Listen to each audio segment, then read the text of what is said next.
our third year together. Sorry. We're going into our third year together as a co-teaching pair. Previously, we were in 6th grade English, but we have just looped up with our group from last year. So we will be in 7th grade this coming year. So we're super excited about that. Oh, yeah. Let's see, background. Oh, our background. So I graduated from Liberty University in 2017 with my Master's of Arts in Teaching. I have been in a inclusion setting for middle school English for 6 years, and I love it. It's been really great. I got my Master's of Science in Special Education from Longwood University in 2009. Spent 5 years in a self-contained classroom. Sorry, it's a weird talking to all these people. In a self-contained class for students with intellectual disabilities up in Fairfax, Virginia, and then took a year off. And then I have been in a co-teaching setting in a middle school ever since. So it's been really exciting. It was quite a transition. Transition from last year, from being in the classroom to making things virtual. But before we dive into our key things that we want to share with you guys this morning, we are in the Co-Teaching of Excellence cohort with the Virginia Department of Education. So we are what's the word I'm looking for, Jenna? We are a demo site. Excellent. So schools can come to visit our classroom to see the different things that we are doing. We go through different trainings to look at special design instruction. We work with other co-teaching academies across the region. And it's really been great, especially having it last year when we had to transition so swiftly into virtual teaching. So we were able to get a lot of information on different ways that we can run our classroom with having to be virtual, like full on the first time, and then welcoming students back into the classroom, having a hybrid situation. So it's been really interesting. It's been a lot of work, won't lie, a little stressful, but it's having a good partner like Aundrea has been really helpful in making the transition as smooth as possible. So some of the things that we wanted to talk about were just some really key concepts to help make a co-teaching pair successful. And I think the most important one is always going to be your communication.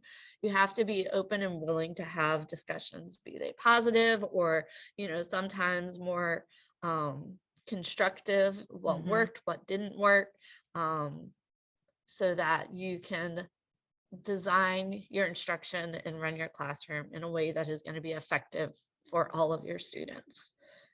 Yeah, and one thing for us when it comes to communication, people always ask us, how are you guys doing all this? Well, we text, call, FaceTime, we do whatever we need to do to get our information and to just sit down and have that time to communicate with each other. We also have a school system where we both have the same planning period. So we are able to sit down together and talk about lesson plans, talk about data. We also have data meetings where we can sit down and do that. So I think having that at our school system is another key thing, to where you don't have to find a separate time outside of your normal day-to-day schedule to be able to do that. But I would say if you don't have the same planning time period as your co-teacher or gen ed teacher, you definitely do need to set aside some time after school, or maybe just say, now since we have Zoom, set up a Zoom session later on that night or something, just to get yourself caught up with everything that you need for that week, for the day, whatever you need. But I would definitely say, make sure that you communicate. And I've gone through 4 different co-teaching partners. So I would surely say it's really good to just be honest about what you feel comfortable with doing. There's some things where I might not be so great at, but Jenna is amazing. And I'll be like, look, this one is all you. I'll do something different. I'll help with this part, but you are really good at this. And there's sometimes where it's the same with Jenna. So I think being honest about what key components you feel stronger in, and sharing the roles. Yes. Do you want to talk about how we share our roles and split it up with our kids so they can see that we're on the same page? Oh, absolutely. I think it's really important early on in the school year to make sure that you make they know that you are both equal. It is a equal partnership. So you have to be very careful about, pronouns that you use. So we use we and our and us, so that they know we are a team. Whatever Felder says, Folk says. Whatever Folk says, Felder says. We are of the same mind. So and I will say that does take some time. It does. Because I know for me, when I first started teaching, I was like, this is my classroom. This is how I operate things. But I was blessed with a really great co-teacher back when I first started. So I kind of was able to relinquish a little, but it was still like my first couple of years. So I was like, But as I got my feet wet into co-teaching and then just having Jena come in, it was just like automatic. And sometimes you just have those, but sometimes you really do have to make a conscious effort to say, this is our classroom. And then we have to have those conversations with our students straightforward from the beginning, so they know, and they automatically just go into it. They're like, okay, well, whatever she says, that's what we're rolling with. Whatever Miss Felder says, that's what we'll go with. And then it's also great too, when one of us is not able to be in the room, they still know we still operate on the same mindset. Yes. And they know, that we'll talk. Like, we'll send a text message, be like, all right, but me and Miss Felder are gonna brainstorm later today to see what can we do differently, or this is the feedback that we had from today. So I think it's just really important. So we see some questions, and we will get to those. So don't worry, we're gonna come back to those. So this may answer some of the questions. We, as far as teaching, when we're actually in the classroom or on Zoom, we have found parallel teaching and station teaching to be very effective models. So those are the ones that we really like. And it's just simply because our groups are smaller. We can really sit down with a group of students and we can say, okay, they've got it. They almost have it. They just need a little bit more practice, or, oh my gosh, they're totally lost. We got to go back to the drawing board. So those are our two favorites. But when we're introducing a lesson, we might use one teach, one assist, and that could be Aundrea's leading the lesson that day, and I'm walking around. Did you get that down? You write that, or vice versa, just depending on the day. Sometimes we even switch class periods because we usually have two inclusion classes. So she'll lead one period, I'll lead the next. So it just depends. We'll use one teach, one observe in the morning, so that when we're doing our bell ringer and reviewing thanks, Leslie. One teach, one observe in the morning for our bell ringers, so that when one of us is going the answers to the questions, the other is taking a little bit of data to see who still is not quite understanding that concept. So team teaching. Oh yes, we do that. So we found out over the summer that team teaching is not the best strategy to use. However, Jena and I, that is like one of our go-to things. And I think that's what helped us set up good relationships with our students, so they could see that we were both a part of this. So we really now just team teach when we're setting the stage, like in the morning when we're going over our agenda, going over different things like that. We'll tag team. Like I might go over the standards, Jena will go over the agenda and what we're doing today, or we'll flip it around and then start into the bell ringer work. But we really use a different variety, but I can definitely agree with her going forward. Parallel and what did we say? Station teaching. And yes, Leslie in the chat box, I was going to mention that we did parallel stations, because when we first got our feet wet into stations, we were like, we're going to have, how many did we have? We had six stations. We were overachievers. And it was like, what are we doing? It was a lot going on. Even though we had it prepped beautifully, it still was just a lot of things that had to take place into having 6 stations without splitting the kids up into groups. And so then when we split the kids up and made parallel stations, we only had 3 stations, which was easy for us to have one teacher-led station, independent time on our reading platform, and then another one was skill practice, and it worked seamlessly. And it also gave us time for those small groups to really work on specially designed instruction. So while Aundrea might be working with a group on skill concepts for 6th grade curriculum, I was able to do LLI or Gillingham multisensory approach for our students that are reading well below grade level. So So stations really work. It takes time. It takes practice. We've been talking to some teachers at our school over the summer because I think we're moving more towards that model. We're revamping our language arts and our math blocks. And so they're like, well, how is this going to work? What are we going to do? How are they going to know? And it's like practice, practice, practice, from the very beginning. We made a PowerPoint that went over expectations, then we practiced rotations. So even at the middle school level, they need the practice. So Absolutely. And I think that's so the other thing, we hit on it a little bit, but we wanted to talk about making that time, like we said earlier, to co-plan at least weekly. And then a part of this is making sure that you guys are looking at the data, especially because you want to catch the kids that have not quite mastered, that are like right there teeter-tottering on that line. And then the kids that really are still struggling. You want to always come back to the table with that data and just sit down and make sure that whatever you're doing the next day, you're reviewing what some of the kids missed, just making sure that you hit that. And then having time, Jena has on here to share the IEPs with your gen ed teacher, because you really want to make sure that you understand what you need to work on with that student, what are their goals, and you can even tie in their goals to different things in that station work. And because I know it's a lot on Jena to have to go back and grab data. And I will say, I feel like that's something that we're really good at.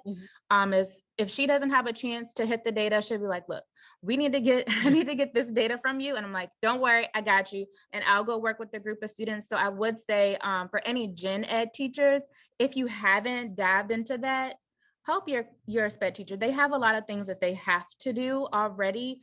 So if you can help them with that data, get in there and do that, because you're already doing it anyway. It's just matter just getting it down and just sharing with them later on.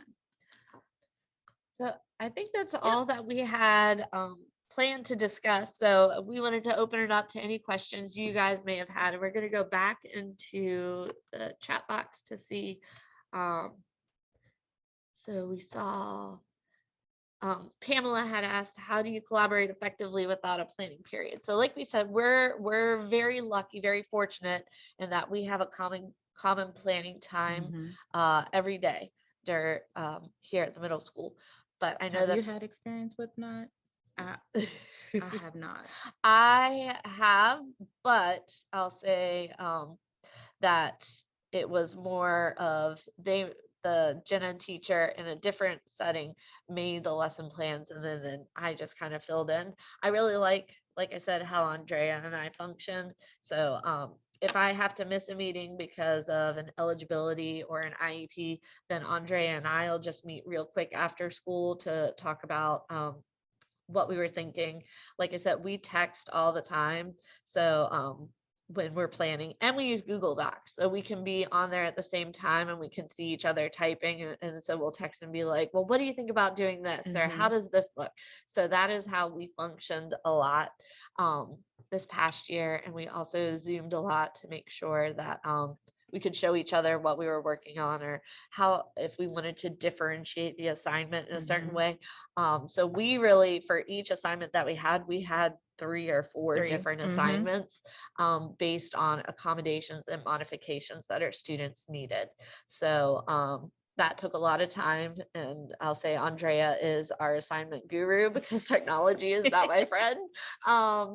But I told her what I was thinking, and she was like, oh, you mean like this? And then she'd do her thing and I'd be like, yes, exactly. So that worked really well. And I think I would say, if you don't have a planning period together, this is where you guys would need to have an honest conversation towards the beginning of the school year and kind of map out what you guys are going to do.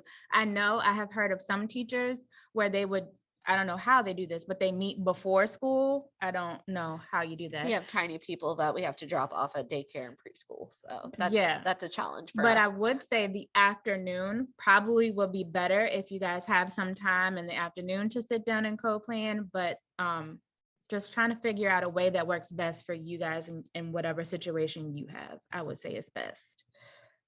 So we went over co-teaching models we follow. Small groups in there.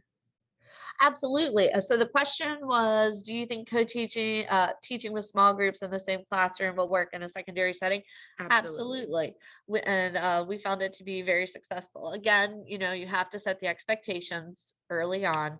Mhm. So one of our rules, we could show them the PowerPoint. I have it pulled up. Okay, pull it up. All right, 1 second. Let me find it. So basically, while she's pulling that up, we put together a PowerPoint because we noticed that you have to teach kids explicitly what you want them to do and be able to know when you're running the stations. So we taught our students this our first time not this virtual year, but the year before last. And so we had expectations for students one-on-one. We listed out the type of stations that we would have. And when you see the screen, you'll see how we had a lot of things that we were trying to accomplish. So this is how many stations we started off with. We scratched this. We didn't end up using all of these because we introduced ourselves to parallel teaching. If you go to slide 3, so here's where we have our station info. So when we ran our stations, they lasted 20 minutes. So we had 20-minute rotations. We told the students they needed to focus on that task at each station. And then we had folders with, I don't know if they were color coded. I don't remember, but they were shapes. We used circle for our below students. We had triangle for our on grade level, and then we had square for our above students. And so when we grouped the kids together, they automatically knew what shape they needed to be working on, and they would pull the appropriate assignment out of the folder for them. Let's see. So when we were talking about it, we knew that it would be noisy, and we knew that if we didn't address how they should be working together, then they would quickly get too loud and very off task. So we talked a lot about you should be talking at a buzz, and we talked about what a buzz is. It's like I can tell that you're talking from my teacher station over in the corner where I'm working on my LLI group, but I shouldn't be able to know what you're talking about. Right. So it was, you're allowed to talk, but I shouldn't be able to hear your conversation, and that you should be respectful to each other. So one of you may understand this concept a little bit better than someone else, and that is why you're working as a group, so that you are able to help each other out. There should be no disrespect. And then, if you are talking at a buzz, when our timer goes off, then you should be able to hear it, and you should know that you need to stop what you're doing. And that really helps, because if you're starting stations for the first time, be prepared for some noise. Okay, so that was one thing when I first started stations, I was like, I can't do this. This is too loud. This is just not something I can do. But after I taught the kids what I needed from them, and they were still able to communicate, collaborate, and get their assignments completed. Let's see, there's things in the chat box. Let me stop sharing. Things have happened. Sorry, guys. This is technology at times. You'd like, we can probably share that, right? Yeah, we can share this. Yeah, we can. We'll give it to Kim to throw in your folder. Do you find students with ADHD find station work difficult? So for students with some behaviors, like be it inattention or some other behavior I feel like issues, we grouped them where they had people that they wouldn't be derailed by their behaviors.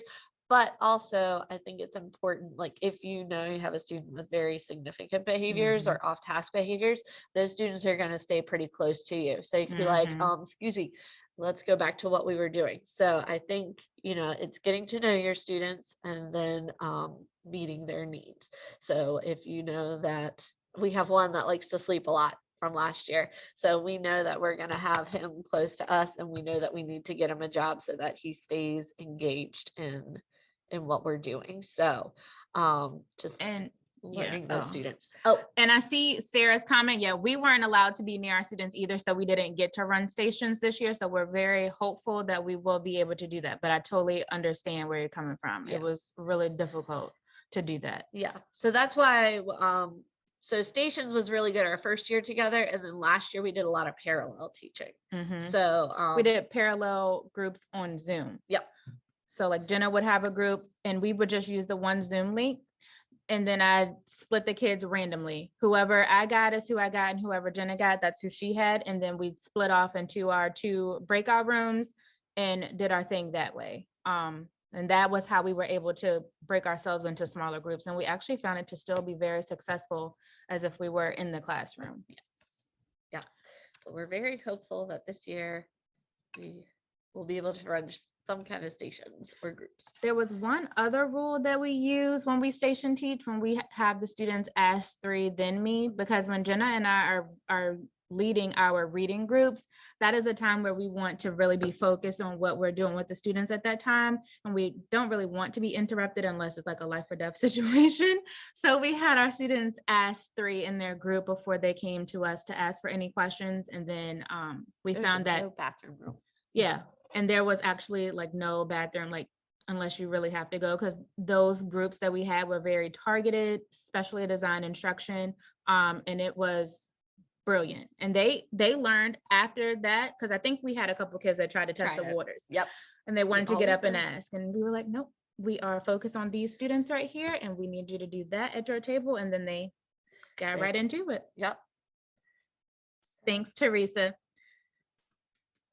Was there anything else we can answer for you guys? We will share that stations presentation. Our emails in the Oh yeah, we can put our emails in the chat box if you have any questions. Also, let them know that your materials and your presentations and some of the work that you've done will be posted on the Real Code Teachers of Virginia very soon. Yes, we actually, so Aundrea's putting our email addresses in the chat box. And then like Teresa said, we are going to have some stuff uploaded onto TTAC's website. So we have a website, so it has some sample lesson plans with some assignments. So you can see how we differentiated, some reflections on the different types of code teaching. So thank you, Sean. So yeah, so that'll be up soon on TTAC. So we encourage you to check us out. Yeah, we're excited. And we'll send the station teaching email. And then we also had a smaller PowerPoint too. We can add our emails to that PowerPoint so that you guys have access to that. Feel free to contact us. We will help you the best way that we can. Well, all right. Well, thanks so much.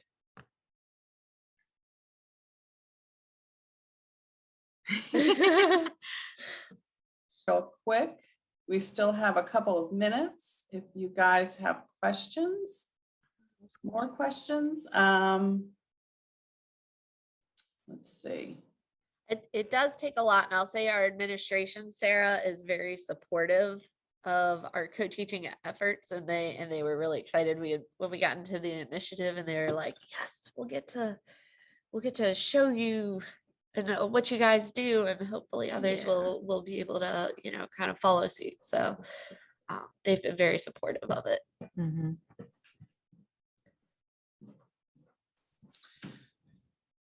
Okay. Do you have students asking about why are there 2 teachers? Not really. I haven't really. No.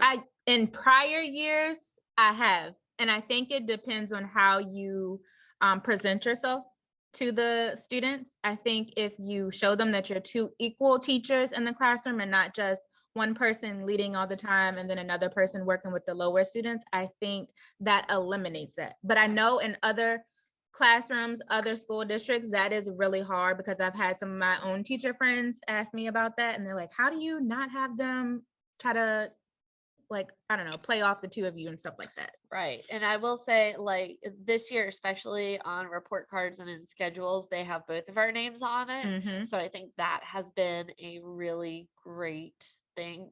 So on our door, we have both of our names outside of it. So it's the 2 of them. It's just us. But I have personally experienced where they're like, well, you're not the teacher. And I was like, well, actually, we're both here. We're here to support you and to help you learn. So it really is all about the relationship that you present to your students. Yeah, Sarah, that question, they have us moving all around with multiple teachers. That is something that Jena and I have been trying to tell our admin, like, if you can keep your co-teaching pairs together for a couple of years, I know sometimes with, turnover rate and things, people have to go around, but to build a strong foundation, you really do need to try to be with your co-partner, co-teacher, a couple years in a row, if possible. But we understand that sometimes circumstances beyond our control. But yeah, but like Leslie said, we are a package deal. So when they asked Aundrea, we to call move to ourselves seventh F grade, squared. Yeah. So there's like, we both got to go. So Yep. oh Yeah. yeah, it does make it better, Sharon. Yep. You're welcome. All right. Right. Well, thank you for letting us spend some time with you. We really appreciate it. How do you handle grading? I don't know if this is traditional how we split handle it. grading, but we Yeah. split it. They're like, you take this, I'll take this. And then we both have access to the grade book. So we talk about how many points an assignment is worth, what if I have questions, I'm like, well, what would you consider this? I'll just text her and be like, I need you to look at this assignment and see what you think. Here's what I was thinking. Yeah. So we try to split it because it is a lot of work for this one to have 50 Right. million people to grade. So we try to do that together. Let's see. There's another comment. What is key is that the administration. Oops, it just disappeared on me. The administration supports treating both of you as teaching in the presence of the students. Yeah. Yes. That the administration acknowledges both of you Yes. And as teachers in the classroom. Yeah, and that like I said, Dr. Smith has been one of our administrators here. He's been the 6th grade administrator. We have 4. So, but he's over the 6th grade and now moving to 7th grade with us. But, he's been very supportive and is like, it's the 2 of them, they've got it. We're going to handle it. Leslie might be able to, or Teresa, they could help you guys with that, because we haven't had anyone come observe us because of COVID last year. So, but we'd love to have people, and even if you can't come in person, we could set up a Zoom or something. We could put up a iPad or what have you. Yep. So like Leslie said, just contact your local TTAC.